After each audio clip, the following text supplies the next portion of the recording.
Welcome, everybody. This is a great pleasure for me, Masud Husain. I'm the editor of Brain, to introduce our second Brain conference. I don't think before the last 2 years, Brain has ever done anything quite on this scale. Over the last decade, the guarantors of Brain have considered many options for developing educational events, which is a real priority for Brain. But in typical British academic fashion, we prevaricated and, well, nothing really happened. So I'm really grateful to the organizers of the Brain Conference, including Professor Dave Sharp and Joe Bell, for all the work they've done in putting this together. So I hope you really enjoy it. It's a great package of material, and we've tried to make this a snappy, interesting combination of many, many different subject areas. If you've not been here before, I've got a few sort of housekeeping rules about this so that you can get the full experience. You can watch in full screen by hitting the button to the right of the streaming window. Please feel free to chat in the session chat window. That gives you live discussion. If you want to ask questions, please use the Q&A tab. That's the way to do it. And for some of our talks, there will be some polls. So please use the poll tab to respond to that. You can click back to the program to move to the next session. There are 2 streams which are running in parallel, but don't worry, because you can catch up with the other session later on as they're actually available to view until April, the end of April. So don't feel that you have to switch between them if you're enjoying one thing currently. There's a poster session, so please remember to visit the posters, and you can send a message via the chat box. And you can also book a one-to-one meeting or drop into a group meeting at the allotted time if you want to. And if you want to connect with people, you can go to the Attendees tab and click on the plus icon on the top left of their profile, and then you can send them a message. And if you want to look at somebody's profile, you can also request a meeting that way. And if you're on Twitter, please think about tweeting hashtag BrainConf22, just so that other people know what's going on today. So I hope you get the most out of this experience. And our first event today is our plenary lecture by Peter Goadsby. Peter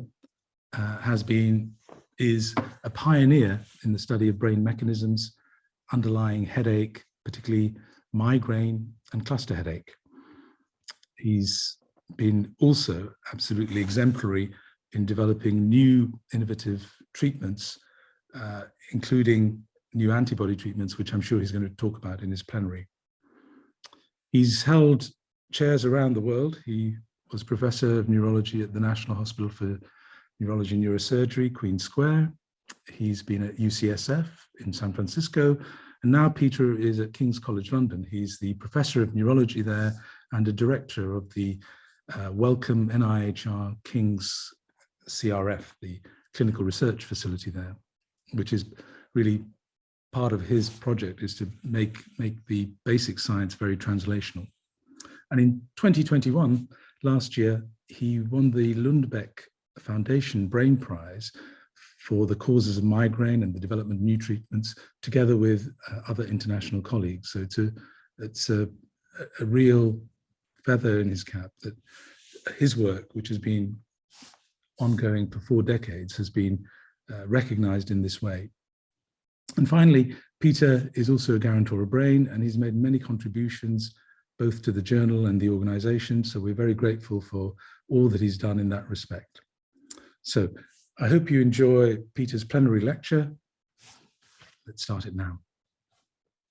Hi, let me start by thanking the organizers, sponsors, the Brain and the guarantors of Brain, for asking me to speak about headache at this Brain conference. I'd like to advance the underlying thesis that what I'm going to talk about in terms of primary headache disorders are brain problems, brain disorders, properly sitting within neurology and within clinical neuroscience.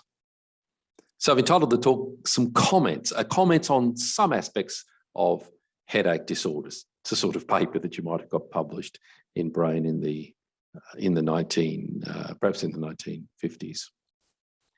I'm interested in the headache disorders for almost my entire professional life, and particularly in the primary headache disorders. And happily, in recent years, that's resulted in therapeutics and understanding that, while not perfect, are certainly changing the way medicine is practiced, the way headache medicine is practiced, both from an understanding perspective and from a treatment perspective. That's necessitated interacting with industry. And as I've been talking, I've got this list of companies and groups that I've consulted with or worked with over the last several years, and these are the last 3 years for ICJME. You'll see discussions around some of these things emerge. I don't think that my interactions with them will have influenced or will influence what I'm about to say, but I'll leave you to be the judge. So the International Classification of Headache Disorders, the third edition, has from the first division, divides headache into primary and secondary headache disorders. And it's the primary ones that are really fascinating to me. The idea that you could get headache if someone bangs you on the head or you have an infection doesn't strike me as entirely surprising. The idea that you could have episodes of utterly disabling pain and associated symptoms and then be well in between times, it's clearly fascinating. Well, what would be the purpose of that? What is the underlying anatomy and physiology, and how can you understand that to make clinical practice better and indeed to improve the lives of people with the disorder and those around them? And that's the theme of what I'll talk about. Now, there are a range of these other disorders that are listed there in section 4. I just thought I'd pick on one just out of the box, unrelated to the rest of what I'm going to say, but to illustrate how even in the smaller disorders, or relatively rarer disorders, just how fantastic it is to be able to put clinical observations and physiology together. So we talk about hypnic headache. Raskin described it in 1988. These are attacks that occur just at night. Typically, they're in the older age group. They'll typically occur for about half or more of the month. There's some data from an Icelandic study that there may be patients who have less frequent attacks. They last minutes to hours. There are no cranial autonomic symptoms or restlessness. It doesn't sound like anything else.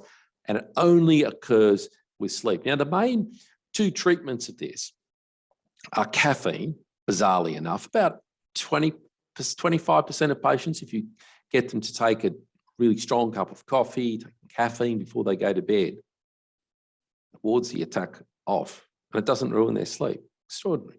Or lithium is another really reliable treatment. What's on the next slide was pointed out to me, at least in part by Alex Nesbitt, who's a sleep neurologist and headache neurologist at Guy's and St Thomas's, who work with us in cluster and relationships to sleep. Extraordinary. Lithium is a great treatment of hypnic headache. Lithium increases slow wave sleep. So a very nice paper in 1989 by one KJ Friston, whose name you may associate with other things than headache disorders, but I'll drag him into it in this way, showing that lithium will increase slow wave sleep. There's a great paper from Patterson showing that caffeine increases slow wave sleep, particularly, and look at these illustrations, particularly the second phase. Look at this placebo versus caffeine and the quantitative data here, the second part of the slow wave sleep. And then if you look at populations of patients with hypnic headaches, so collections of those patients with hypnic headaches, as Doug Naholly and Dina and others from the German group, when is the main occurrence of hypnic headache? In the second phase of slow wave sleep. The timing of that between 2 and 4 can't be an accident. It's this sort of clinical bedside physiology treatment interactions, which is the sort of thing, whether it's in a rare headache or what I'll talk about in the more common headaches shortly, it's the sort of thing which just, you can't but be excited about headache disorders when you see information like this. So I want to talk about some understanding of the premonitory phase, which I think has been really helpful in terms of the disorder and how we might think about treating it. Talk about some cranial autonomic symptoms and some therapeutic advances. So migraine is a disorder of repeated attacks. It's the definition is that you've got migraine because you get migraine, so to speak. Episodic, less than 15 days, chronic, 15 days or more. Typically has a family history, typically has various triggering. There's a premonitory phase, which is getting much more attention, as it should, because it's, if one could understand how to stop it, it might sound almost crazy, but you could think of a time when you could devise ways where people just didn't have to have the pain, because you either could prevent it or you could treat the attack in the phase before the pain starts. A range of really interesting symptoms, cognitive dysfunctions, brain fog, yawning, passing more urine, food cravings, not the sort of thing you'd necessarily ask a person about, but certainly we do, and they're all there. The canonical symptoms of migraine, and it's post-drome that can last for hours or a day, where people just feel totally washed out. Very, very rich clinical phenotype in migraine. Now, thinking of the post-stromal symptoms, have been interested in them for a long time. Jim Lance and Peter Drummond published on them in the 1980s, and it's about the time I was starting to work with Jim Lance. They particularly noticed mood change, mentioned yawning, which is quite of interest to us. In a diary study with Nikki Giffen, who was the first author on this, with Steve Silverstein and Richard Lipton, we looked at whether we could track these, and indeed you can. You can see this person feels not well many hours before the attack, and the sort of symptomatology that's common: tiredness, neck stiffness. It's not news in the sense that somnolence was written by Gowers in the 1880s, and like many good things in neurology, one's just sort of recycled some of it with the names, but adding understanding and respecting where they came from. This is Nancy Carson's work using arterial spin labeling in triggered attacks of migraine, so triggered premonitory symptomatology, and showing hypothalamic or frontal cortex, thalamus, amygdala, basal ganglia. Unsurprising areas if you start to think about the kind of symptomatology that patients have, with concentration, mood change, yawning, food cravings, polyuria. It has to make you think a little bit about the hypothalamus. And remarkably, I'll come back to it, light and sound sensitivity, nausea, cranial autonomic symptoms, they can all happen in the premonitory phase. And once you start to think about that, you have to abandon the idea that, for example, pain causes light sensitivity. That's a very unlikely global explanation, given that light sensitivity can start before the pain comes. So think about yawning. Some years ago, we started to pursue this, and I want to just play that story out a little bit. Yawning is very dopaminergic. And so we were interested in what role dopamine had in the trigeminal vascular nociceptive processing. This is Astrid Bergerot leading on this work, recording from trigeminal neurons in rat that have D1, D2, D4, D5 receptors in this area, using autophoretic techniques. And you could show that intravenous dopamine has no effect, unsurprisingly. Locally autophoresing dopamine will turn these neurons off. They're being turned on with glutamate, turned off with increasing current of dopamine, and here's the quantitation. As you increase the current, you increase the dopamine, you get reduction. And this begs the question where the dopamine is coming from, and the long and the short of that is the A11 nucleus in the diencephalon. It's just adjacent to the third ventricle. Those of you interested in restless legs will be familiar with it. It's source of descending dopamine innervation to both ventral and dorsal cord. Here, if you lesion the A11, you promote trigeminal-vascular nociceptive traffic. You effectively cause hypersensitivity, you might say, to these stimuli.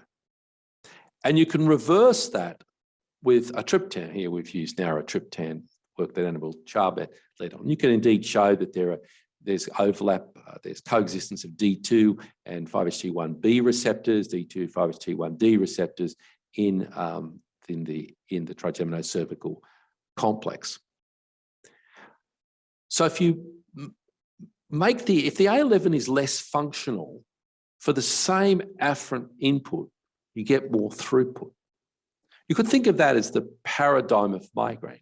Light, people with migraine don't get more photons, so light must be being misperceived, as it were, either as sensitivity, photic sensitivity, or indeed with an interaction with pain, as in photic allodynia.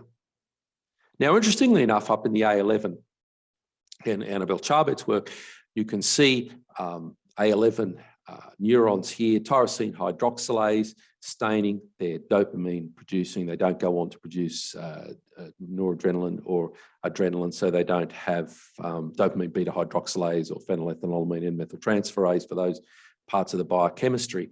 And you see CGRP, calcitonin gene-related peptide, and areas in the A11 where here's a good example, where there's coexistence of tyrosine hydroxylase and CGRP in the same A11 nuclei.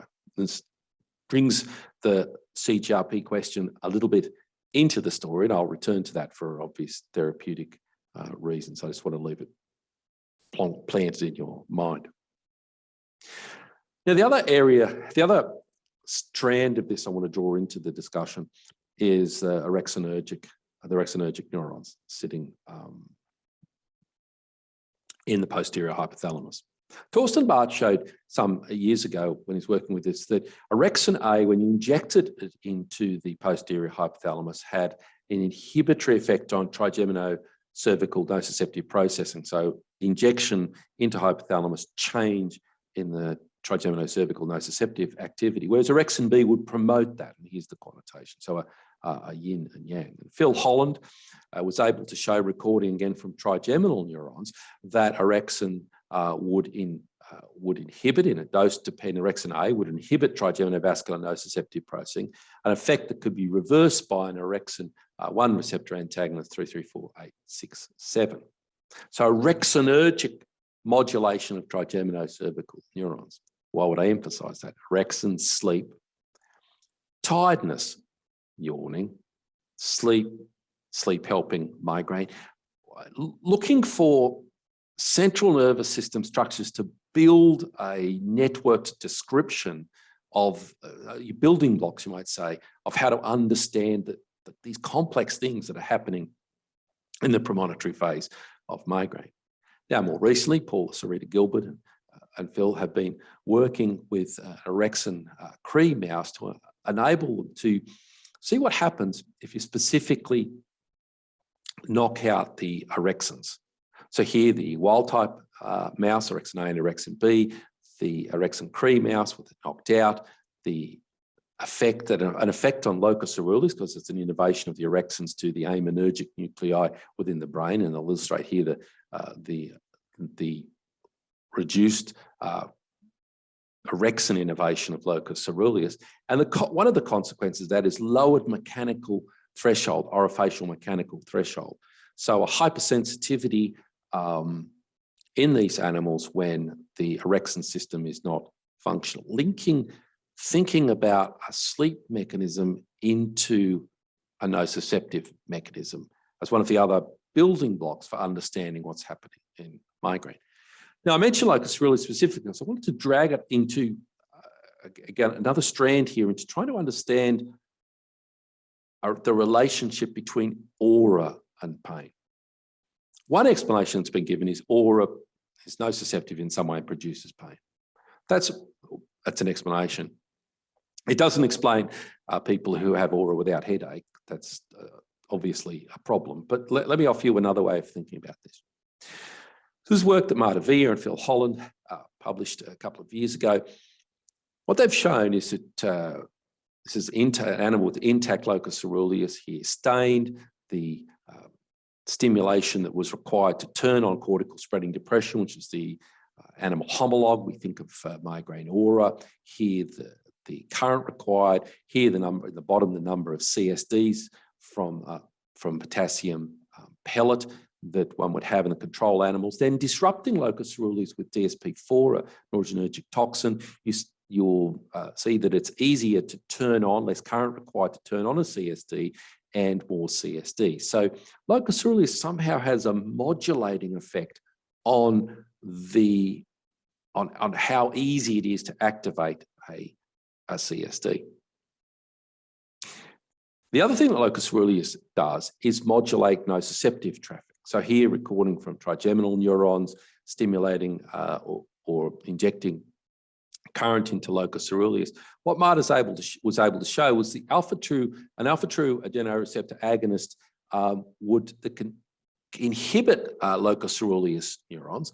So that's clonidine here, changing cell firing in the trigeminocervical complex in a dose-dependent fashion, then reversible with an alpha-2 receptor, adrenoreceptor antagonist, yohimbine. And this is the alpha-2 autoreceptors that are on locus coeruleus neurons, and indeed a modulatory effect of alpha-1 neurons, suggesting that locus coeruleus can both modulate nociceptive traffic and can set the tone, you might say, that the level at which you might expect to get a CSD. So one hypothesis of this is that one inherits the genetic basis for CSD, and when locus coeruleus changes its behaviour, and probably other aminergic neurons within the central nervous system, that's what's facilitating the CSD, rather than pain actually in a linear fashion producing that. And most recently, to build on this new technology using the dreads, what Paul Sarita Gilbert and Phil Holland have been able to show in a mouse, a Cree mouse, in which one can manipulate noradrenergic activity. It's a noradrenaline-specific dopamine beta hydroxylase promoter with fused with an M cherry there. This is a canine adenovirus vector. If you inject this into the locus coeruleus, you can then modify locus coeruleus activity by changing DBH activity when clozapine oxide is injected. And what does that produce? It produces, it shows that you can indeed, locus coeruleus, when activated in this way, can inhibit trigeminal nociceptive traffic, dural evoked cell recordings in the trigeminocervical complex. Clearly, this interaction with the noradrenergic system is one of the options for being able to understand how to link both pain and other symptomatology that we're talking about in migraine. So I come back to the fact that photophobia and such things occur in the premonitory phases, work of Nazia Karzens. What it shows is something which is useful in some way in clinically, but also useful in thinking about some of this symptomatology around triggering. Triggering is one of those things everyone wants to know what the trigger is. If you stop your trigger, everything will get better. Well, it doesn't work like that. So if I take a few examples here, in patients who reported that physical exertion was a trigger, they would also report that movement sensitivity was a problem during the premonitory phase, about 80% agreement. Really interesting one here is meal skipping as a trigger. Premonitory phase, hunger, cravings, GI discomfort in the premonitory phase. Is it that patients have a symptom in the premonitory phase that then, of course, will lead into the headache phase, because it is the premonitory phase, that's what's going to happen. And they misinterpret it. They misinterpret the sense of hunger, maybe meal skipping, that's what's happening in their mind, triggers my headache. Physical exertion triggers my headache. Lights triggering my headache. Perhaps some of what's being noted by patients and attributed as triggers is actually the premonitory symptomatology. I don't think it explains all triggers, but it does explain some of the frustration patients have when they change their behaviour. It doesn't make a blind bit of difference. Because what they're noting is the premonitory phase. If we could plug into this in a way of being able to treat patients during the premonitory phase, we may be able to avoid headache altogether in many.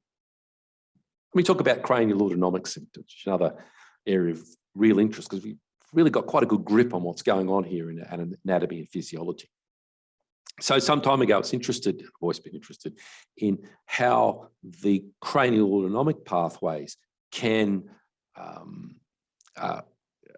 are involved in primary headache disorders. So in these experiments, we're looking at changes in carotid blood flow that were occurring in spinal cord section animals. So must be a medullary and above pathway coming actually from the brainstem. This is locus coeruleus stimulation that could be blocked with pterygopalatine ganglion extirpation. This was in experimental animal.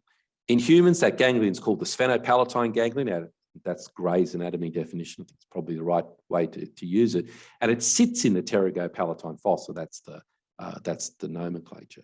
This system is pivotal to understanding cranial autonomic symptomatology right across the primary headache disorders. It's an interesting system. The outflow is through the 7th cranial nerve, and there's a time-locked dilation physiologically that you can get in experimental animals. This is the mean and 95% confidence interval envelope, no change in blood pressure or CO2, but a nice stimulus-locked increase in flow, which you can see across the cortex. This is iodo-antipyrine, absolute flow values using dissection, and you can see the effects of 7th nerve stimulation, increasing brain blood flow, frontal, parietal, occipital cortex, increasing thalamic flow.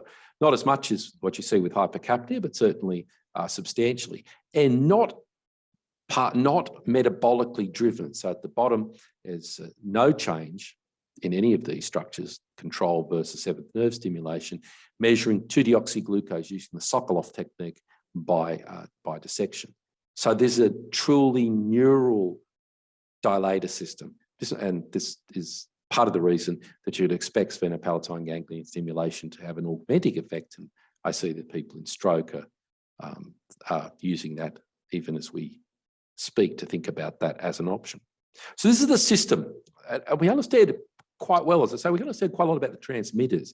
The afferent system is in the first vision of the trigeminal, the ganglion projections to trigeminocervical complex, dorsal horn of C1 and C2, reflex projection to superior salivatory nucleus with a glutamatergic synapse out through the 7th nerve, no synapse in geniculate ganglion, but the synapse out here in the sphenopalatine ganglion in what's a hexamethonian sensitive, nicotinic, classic autonomic ganglion with quite a rich range of transmitters. So pituitary adenylate cyclase activating polypeptide, CGRP, vasoactive intestinal polypeptide, nitric oxide, synaptic vesicle glycoprotein, SNAP25, the serotonin receptors of interest, BD and F, and interesting from the Gila monster, the helispectins, which are VIP-related peptides, particularly interacting with VPAC, with the VPAC2 receptor. And that's a whole other story about that hasn't been yet explored. But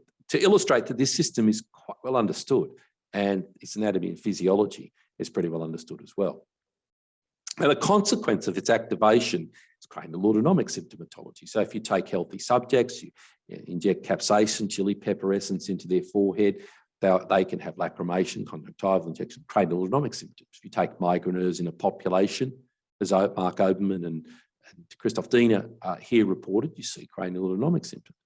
You see them in paediatric migraineurs. Amy Gelfand led on this study, showing about 70% will have one symptom, just pretty much as we have seen in auditing our chronic migraine population, that about 3/4 of patients will have one or other of these symptoms, not influenced by age, gender, or episodic or chronic migraine, because this trigeminal autonomic reflex, that is there in everybody. Interestingly, nitroglycerin triggered migraine will produce cranial autonomic symptoms in about 50% of triggered attacks, and about half of them occurring in the premonitory phase. Now, the consequence of things occurring in the premonitory phase is a misattribution, diagnostic misattribution. So if you're coming at this problem in a different way, if you were seeing someone who had some discomfort, say maxillary discomfort, and they told you about eye watering and a runny nose, you might start to think, oh, okay, that sounds maybe like a sinus blockade problem. And indeed, this is Kurt Schreibner and Roger Cady looking at more than 2,000 patients with IHS-defined migraine who also are reporting runny nose, watery eyes, nasal congestion. Unsurprisingly, many had been diagnosed with a sinus problem. This happens in clinical practice all the time because they're not getting the rest of the history. They're not getting the history of nausea, photophobia, phonophobia, movement aggravation. They're simply getting the cranial autonomic symptoms, and it's driving people down the wrong diagnostic path. So they took 24 subjects who'd been told they had sinus headache, claimed they had sinus headache. 23 out of 24 had classic international classification of headache disorder, migraine. 14 out of 24 had rhinorrhea. They took 17 subjects who claimed they had sinus headache, gave the sumatriptan 50 milligrams. They were pain-free 2 hours, about 50% of them. Clearly, a substantial proportion of people who are wearing the sinus headache diagnosis are doing it because they have cranial autonomic activation. And the rest of the questions haven't been answered. And I'm sure that's something we see in practice. And it's easy to explain simply on the basis of anatomy and physiology.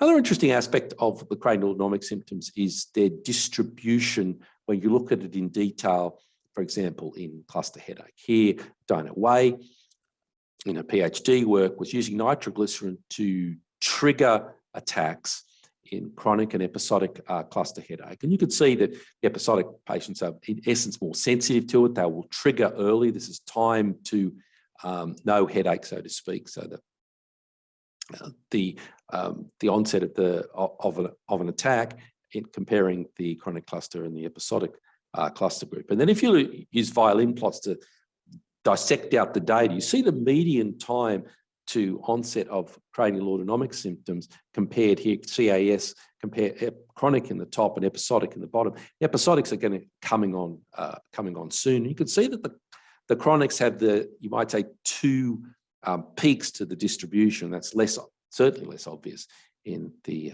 episodics.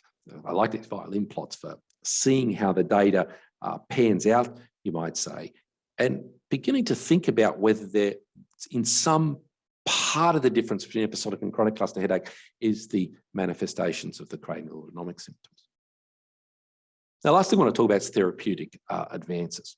We've done pretty well in the headache world in the last 20 years, and some of it's off the back of things that didn't work. And it's just worthwhile pointing some of that out. Triptans were developed derivatively from ergot alkaloids, a tetracyclic ergoline molecule. This is the indole molecule of the index triptan. We have a number of triptans now. Dihydroergotamine is a tetracyclic ergoline. You can see the indole portion here. T hydrogen is dihydroergotamine. For about 10 years, there was quite a pursuit. There's been a pursuit for the last 20 years of neural mechanisms. So the question is, do you need to constrict vessels or not? It's a fundamental problem, fundamental question, whether you think about it clinically or you think about it from a pathophysiological perspective. One way of doing this was the discovery of conformationally restricted analogues of sumatriptan and zolmitriptan that would block plasma extravasation, just illustrated here. Dural plasma extravasation derived by stimulating the trigeminal ganglion very potently. They were taken into clinical trial. One of them is illustrated here. The 122-288, which is the conformationally restricted analogue of sumatriptan, clearly didn't work intravenously or orally. Substance P antagonists that block this as well were taken into clinical trials. There were 5 of them. This is the Glaxo one. You can see that's completely useless as well. And interestingly enough, the TRPV1 receptor antagonist 705498 was taken to acute clinical trial and didn't work. So this idea of stopping this dural inflammation doesn't seem to pan out. I'll show you evidence for that. In contrast, when things seem to work, when they do work in migraine, they work pretty clearly. This is the first of the Gpan studies with Alcegipan. This is the sumatriptan. This is from a meta-analysis, placebo and active in yellow. And this is the ditan lasmiditan from a phase 2 study. Clearly, when these things work, they work. Whether 1D agonists work is unclear. This was 142633 was developed in the gorilla receptor for curious reasons, and didn't work in clinical trial. So where are we? What's happening with the therapies? There was the addition of non-steroidals to triptan, and these are 2 studies, well powered, that were published together in Preventives as the first author, in JAMA in 2007, showing that if you add sumatriptan and naproxen together, you get better than either of the 2. And these are the approximate. This is a comparison again with that meta-analysis. Okay, so that's something we do in clinical practice. What's coming down the road is adding meloxicam to rizatriptan. These are 2 studies, the Momentum study and the Intercept study, that will show a better result for the combination than either of the 2, either pain-free at 2 hours with patients with typical migraine, moderate or severe migraine, or patients with who start with mild pain and are pain-free. This is most bothersome symptom. You'll see that very often reported, because that's the other FDA endpoint that was significant for this combination. Certainly reinforces that adding a non-steroidal to a triptan works better than the individual triptan. One of the things which is certainly emerging is how reliable in acute studies placebo is as an anchor. 6.7% is quite low. I'll show you some other data shortly. And I wonder about this simple subtraction therapeutic gain approach to things, whether that makes sense if the baseline of the placebo wobbles around as it does. Be that as it may, the concept of triptan and non-steroidal clearly works. The other thing which clearly works and is coming along is using COX-II antagonists, so to try and avoid the side effects of COX-1, COX-2, the first generation non-steroidals. This is celecoxib, self-micro-emulsifying mixture of celecoxib to improve its absorption. See the absorption on the right-hand side, celecoxib 400 in the open label, the open little black bars, and the effect of this microemulsifying agent, which clearly increases the plasma concentration that you get from that agent. And here, again, the placebo, notice the quite difference between the 2-hour pain-free placebos here compared to what I just showed you. Nevertheless, celecoxib performs rather well, and the 2-hour pain-free, the 2-hour most bothersome symptom rate is there. So COX-2's work. Now, building back on this question again of vasodilation, is it important? The 1B receptor out in the periphery here is what mediates trigeminal dilation, and triptans activate it and cause constriction. And that's the canonical question you might say in this area. And what's really answered that, I think, are the so-called ditens, or 1F receptor agonists. We showed many years ago, John Classy, that a 1F agonist would produce a reduction in probability of firing trigeminal neurons activated by dural stimulation here, and in the presence of a 1B or a 1D, or both of those antagonists, so antitriptans, if you like. So it's a 1F effect. And indeed, if you look at the pharmacology of the triptans, narotryptan's a pretty good 1F agonist. Rizatriptan in clinical use is not, nor is ergotamine. So ditens, lasmiditan is the one that's got into clinical trial, are clearly neurally active 1F agonists. What do they do to vessels? Well, nothing. This is a proximal coronary, human proximal and distal coronary, lasmiditan and sumatriptan. Approximately in the concentrations about 10 to the -6 of sumatriptan. This is a modest effect on the coronaries. It's a modest effect. But there's no effect of the dieten altogether, because it just has no vascular effect.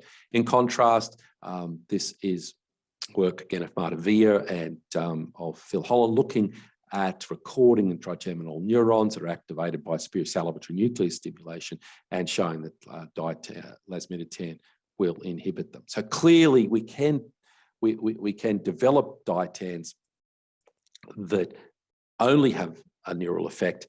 And do they work in clinic? Yes.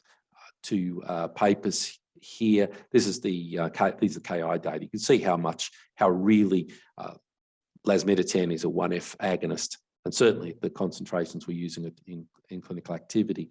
Two phase 3 studies showing placebo effects on the left, and for each of the ones 50, 100 and 200 milligrams, they clearly work. So you can turn off migraine without doing anything to blood vessels, which is principally useful in practice and useful in formulating how to think about drug development and also think about the disorder. Now, the other part of the story is the CGRP part. CGRP is released in the periphery in the trigeminal system, in the trigeminal cervical complex, and indeed in other parts of the pathway. So what do CGRP receptor antagonists do? These are the ditens, the Gpans, the CGRP receptor antagonists that are being developed. First one was given intravenously. That's Alcegipan, clearly worked. This is an up-down adaptive trial design. So it's useful for demonstrating something worked, but not very useful for understanding what the placebo really was. You see across the subsequent drugs that were developed from Telcagipan through 44370, Remagipan, 3207, Ubragipan, Zavegepant, the most recent one, that they all work. And the comparisons with zolmitriptan, elatriptan, and sumatriptan. Now, Telcagipan and 3207 died in toxicology. I'll come back to that story. A metabolite that had liver toxicology, and both Remagipan and Ubragipan have gone on. Actually, they're licensed now and used in clinical practice in the US, and Zavegepant is in late stage development. 44370 was stopped for financial reasons. Gpans work. If you block the CGRP receptor, they will work. Now, I want to turn, that's largely been evolved in terms of understanding, in terms of prevention. I'll just show you where that came from. This is a montage of a few drugs that you'll know and some love in the preventive treatment of migraine. So on the left are the 3 topiramate studies that led to its licensing. These are large phase 3 studies. The top one is the DINA study, was done in Europe with a propranolol control. These are 50% responder rates. And the other two are the American studies, DINA and, Silverstein and Brandeis. Now note the placebo 50% response rate, about 22, 23%. You could have kind of taken a crayon and written the number in. And the topiramate effects, 50-odd% at the top dose. In Europe, a little bit less. Propranolol here, 43%. Okay. And then look at candesartan. These are Stovener's papers. It's a good drug used in prevention. Firstly, look at the 50% responder rate for placebo, 23%. Okay. So this is the thing, so to speak. You can sort of hang your hat on how it's working in that way to some extent, I think. And look at the propranolol number 40, the candesartan number 43. I mean, these are totally reminiscent. So when the Telcagipan people took their drug, which worked in acute treatment, and took it into this preventive study and showed, firstly, the placebo was 22%. Well, you've got to listen to the result. Bearing in mind at the time, the uncomfortable concept that you were taking an acute treatment and giving it every day. You wouldn't do that with a triptan, as an example.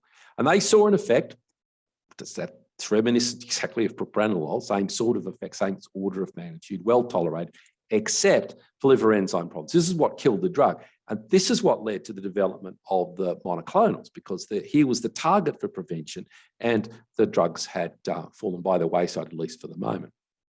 These are the 4 monoclonals that are licensed in Europe. Eptinizumab is not released in the UK, but all licensed in Europe. Arenumab, galcanezumab, and fremonizumab. Arenumab is a calcitonin-like receptor, RAMP1, so a receptor monoclonal. The other 3 are peptide, CGRP, calcitonin-generated peptide monoclonals. They're all used in migraine, and indeed there's a positive episodic cluster study for galcanezumab.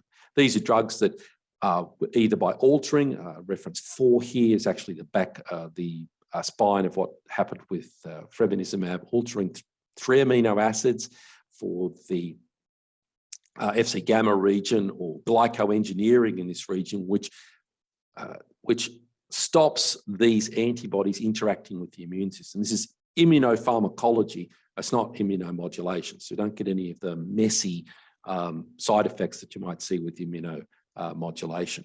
The studies are done largely similarly, with a screen, a baseline of 4 weeks, and trial periods of 3 months or 6 months. And the endpoints are a little bit different, either taking 12 weeks, the last 12 weeks, the last 3 weeks, or the entire period. So they're not exactly comparable, and I wouldn't pretend to try and compare them. I want to draw a couple of things that have come out of these studies that are quite interesting.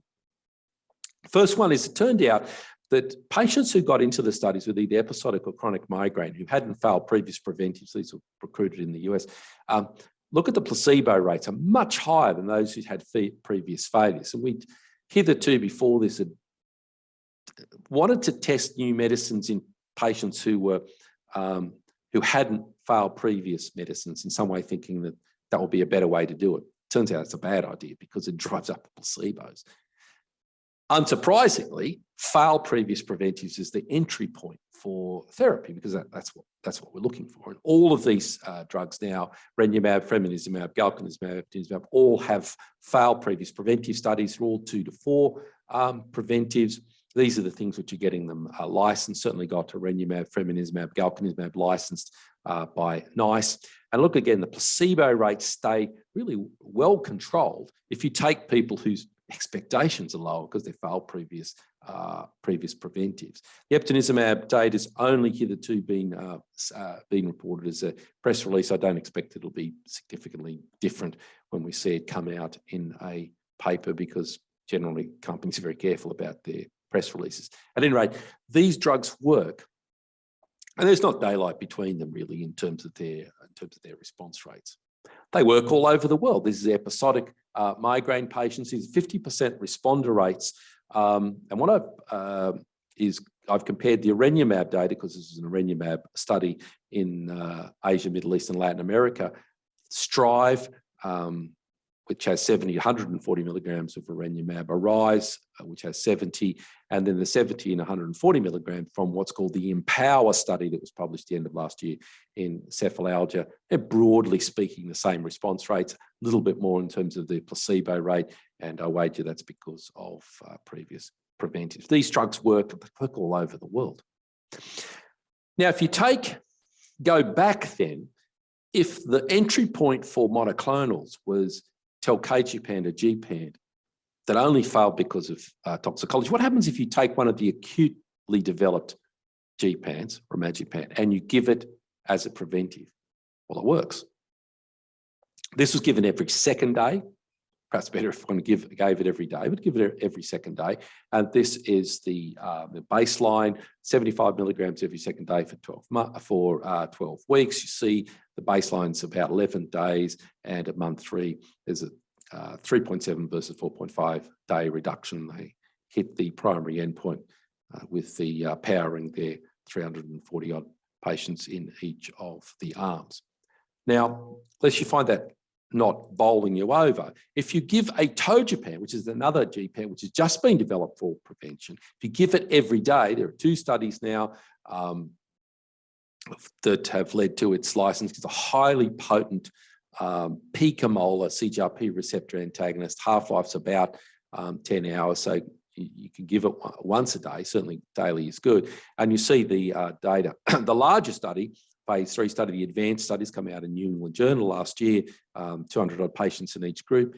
At 60 milligrams a day, 60% responder rate, that's pretty good, given, and look at the placebo down there at 29. So well-tolerated medicines.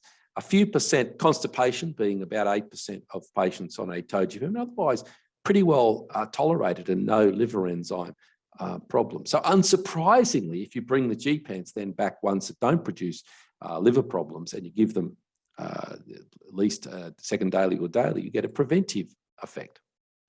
What happens if you compare these drugs with current current treatments is topiramate comparison. This was driven by the German government, who wanted the comparison with topiramate, a double dummy, double blind 6-month study. So well done study.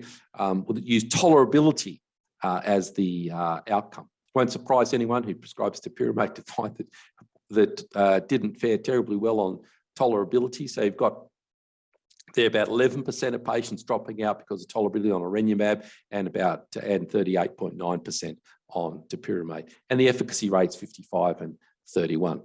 It's what you might predict, that patients, and these were patients who'd failed at least one preventive in about 40% in both groups. So it's what you might predict, that a well-tolerated medicine like the monoclonals does better than certainly some of the classics that we currently use. Now, this study is quite a challenge to how we think about prevention, and I've been edging around this idea that there's a blurring coming of prevention and acute treatment, particularly when I'm thinking about the CGRPs. So it was noticed in the eptinizumab studies that there was an effect at day one. The chance of having a migraine on day one after the infusion is less for both the 100 and 300 milligram dose of eptinizumab. Paul Winner led on a study published in JAMA last year, randomized placebo-controlled trial, 4 to 14 days of migraine, most bothersome symptom outcome. And this was using eptinizumab 100 milligrams, but using it acutely and doing the endpoint acutely. So here's 2-hour pain-free data from a preventive used acutely, hitting both pain-free and most bothersome symptom, and doing as well as a Gpan. Here's a preventive drug that works acutely. And I showed you an acute drug that works preventatively. The line is being blurred. Do we have to worry about medication overuse with it? Looks not. It looks the more you give, the better you do. Gpans a good example of that. This is really nice work that Zhao and Phil Holland have been leading on with a model of overuse, you might say, sensitization, experimental model. So here I've got vehicle, sumatriptan, and a 1F agonist. This mechanical withdrawal threshold, so hypersensitivity being induced by a triptan, a homologue, you might say, of medication overuse, and showing increased CGRP expression and FOS in the trigeminal cervical complex. Now, if you compare the upper group with the lower group, here again, we have the vehicle, we've got the effect of sumatriptan with this mechanical withdrawal sensitization, but no effect of a Gpan, no effect of valsartan. So the experimental model predicts that triptan, unsurprising, we know that from clinical practice, and probably ditens will have the medication overuse phenotype in some patients, not all. But Gpans don't seem to have that. They don't seem to have it clinically, and they don't seem to have it experimentally. Oh, wow. Primary headache disorders. A brain problem, so brain meeting, that's entirely appropriate.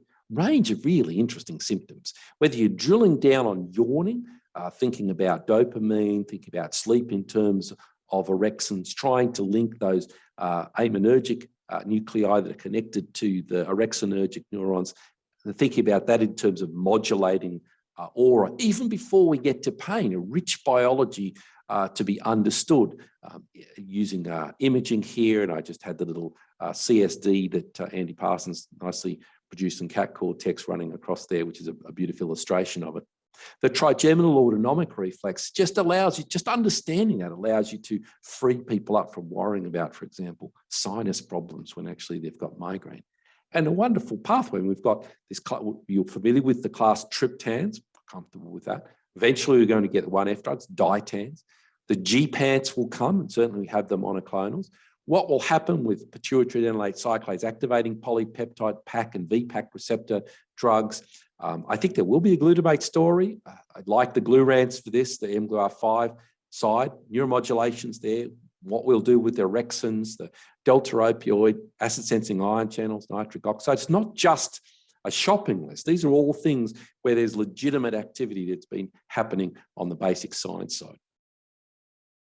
There's nothing really quite as exciting as an area of neurology where one can understand the biology, take it to the bench, dig down into it, understand the transmitters involved, understand just the processes, come back and sit in the clinic and explain to someone why their nose might sniffle when they get a bad attack. It's been a pleasure to kick the conference off with this. You're going to hear a lot of interesting talks. It's been great for me to be able to share these ideas with you. Migraine, headache disorders, they're neurology. That's one of the reasons I'm just so excited by the opportunity to talk about them. Thank you very much. Great. Thanks so much, Peter. I think you brought the passion of basic science and translation to us all. So thanks very much for a fascinating talk. I learned an awful lot there. Yeah, I learned an awful lot there.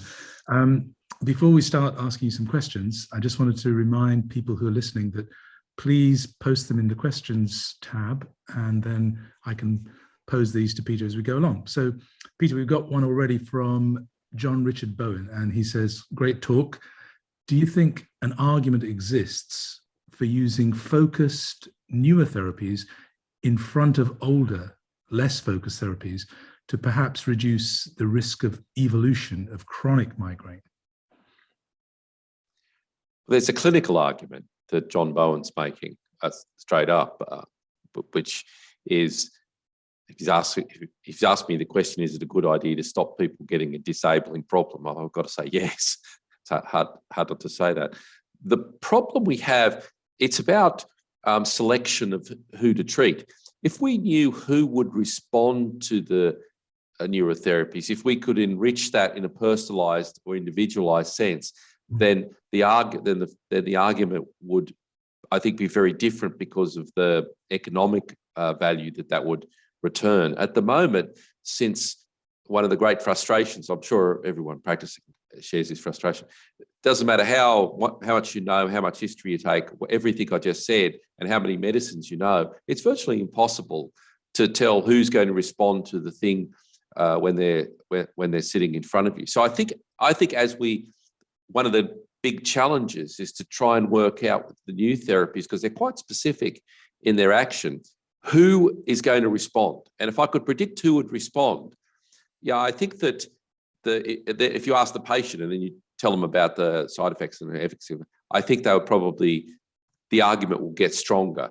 I think at the moment the argument's complex because one has to be realistic.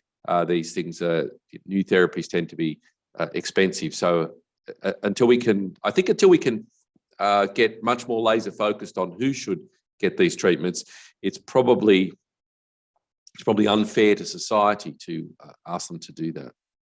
Well, I think you touch upon a big problem, don't you, which is the cost. And maybe we could talk a bit about that, about the cost effectiveness. I know you talked a lot about the basic neuroscience here, but tell us a bit more about the cost effectiveness and the cost.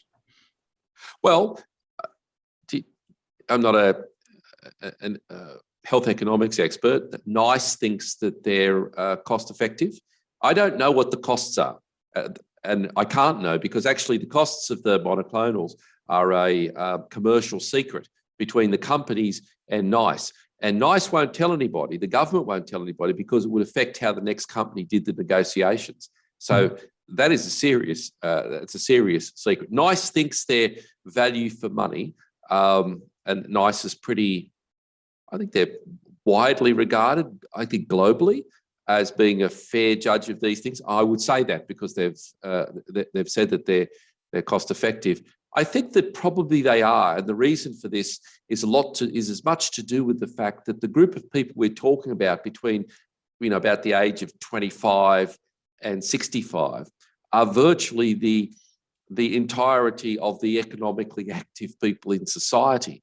So, if I make someone better and they turn up to the coffee shop today and buy a coffee and croissant, the guy selling those gets to sell that, and the guy selling the coffee beans gets, the multiplier effect. But if the person stays at home, disabled and doesn't go out, then the economic activity is reduced. I think there's a lot to be said for thinking about making sure that people in this age group are fully engaged in society. So I think there is a good economic argument. The other thing to say, just to finish that, is that the oral Gpans, you know, maybe I'll be grayer when it happens, but they eventually will go off patent. And there will come a time when there are little tablets, the CGRP Gpans, that will be pennies. And then this discussion is going to change. I predict there'll be a time when the whole of this will be turned right on its head, because the economic argument will stop, and then it'll be just a question of what would you take? Would you take something effective that was really well tolerated once a day? Why would you not? Yeah, we might come back to a little bit of this, but got some other questions here. Deb Powell says, Peter, always inspiring. Can you tell us why women are at greater risk for chronification? Yeah, that's a good question, Deb. You know, I wave my hands and talk about the exposure of the female brain to estrogen. It's pretty clear that increases migraine with puberty. It's quite clear that females will have more headache, more migraine during their reproductive years, and there's quite a steep drop-off after the menopause. It's pretty clear that pregnancy is a very big modifier of migraine. Actually generally stops it. So there's something in that biology. I think it's embarrassing to say that that's really been poorly investigated. There's a real great program grant there to look at how estrogens might influence trigeminal processing, thalamic processing, which really hasn't been addressed very well at all. So the simple answer to your question is it's probably estrogen, but the detail of the biology that's just not been worked at yet. Mm-hmm. And Sophie Adler asks, thanks for a really interesting talk. I was wondering if there's much data on whether the CGRP monoclonal antibodies are safe in pregnancy. Well, there's not much data because, as the questioner would understand, it's a very good question, because I just talked about the peak, and the peak prevalence of migraine is about the age of 40, so 30 to 40-year-old women. That's the way it works. Pregnancy was excluded from all the clinical trials. Who does clinical trials on pregnant women? The experience so far that's happened out in the wild, so to speak, and it's really gotten out in the wild because there's more than 1 million people now worldwide, is that nothing's emerged. But you know, that's not systematic. It's not clear if it's safe. One good thing, I think, is biology thing. Biology is it's great in this regard. The receptor, the FC, the Bell receptor, that takes takes an antibody across to the developing child, is poorly developed in the first trimester of pregnancy. Only about 8%, more or less, will get across the placental barrier. So there's a wonderful piece of biology that actually stops most of the exposure, which I say that because occasionally women will get pregnant while they're on these, and it's useful to know, I think, that almost none of the antibody that's in their body is going to be exposed to the developing fetus in the early stage, simply because the machinery is not there to do that. And we already know that from biology. I think it's so cool, isn't it, that the biology can kind of get you to part of the problem. But you couldn't endorse using these medicines in pregnancy at the moment. Yeah. Angela Vincent says, fantastic talk. If you do a crossover trial, previous unresponders, does the placebo response increase in the second phase? And what's going on in placebo? What's known? Could one enhance an individual's placebo response to treat? So can you leverage the placebo response? Yeah, Jim Lance taught me when I was training, as I watched him leverage his placebo response, that there's a thing which you seem to be able to do. I wish I could latch into it. So crossover studies haven't been done in this area. What's going on with placebo? The reason I think it's one of the more interesting things out of these clinical trials. People say that pain trials, headache trials, placebo rates are high, but actually, if you go and study the people who need the new therapies, that's not true. It's factually not true, reproducibly not true. We think it's an expectational thing. A person who's failed 3 or 4 preventives, in general terms, their expectation and almost the investigators' expectations a little bit drilled, watered down. I think we've all, in clinical practice, you know, you had someone come in, they've failed several medicines. It's hard to get your body language as positive as someone who you've never seen before, and you know that you've got a whole raft of things to do. So I think there's an expectational component to it. And Angela's quite right. If we could get people like on the same page in this respect, that would be helpful. I think that it's useful because what it's doing is driving companies to study the group of people who actually most need the therapy, which is a wonderful interaction when you think about it. Peter, we're going to have to stop there. Sure. We've got several other questions actually, which is a shame, but unfortunately, if we don't stop, we'll mess up we'll be in trouble. Next sessions. Yeah, but thanks for a great talk. And you might want to have a look at the chat questions so there's several there that we didn't have time to answer, but maybe you could try and answer those if you get a moment. Okay. But thanks to everyone for listening. I'm sure you learned a lot there. I did. And we're coming back at 10:45 with the parallel sessions, one on cognition and one on neurogenetics. But thanks again, Peter. Thanks, Masud.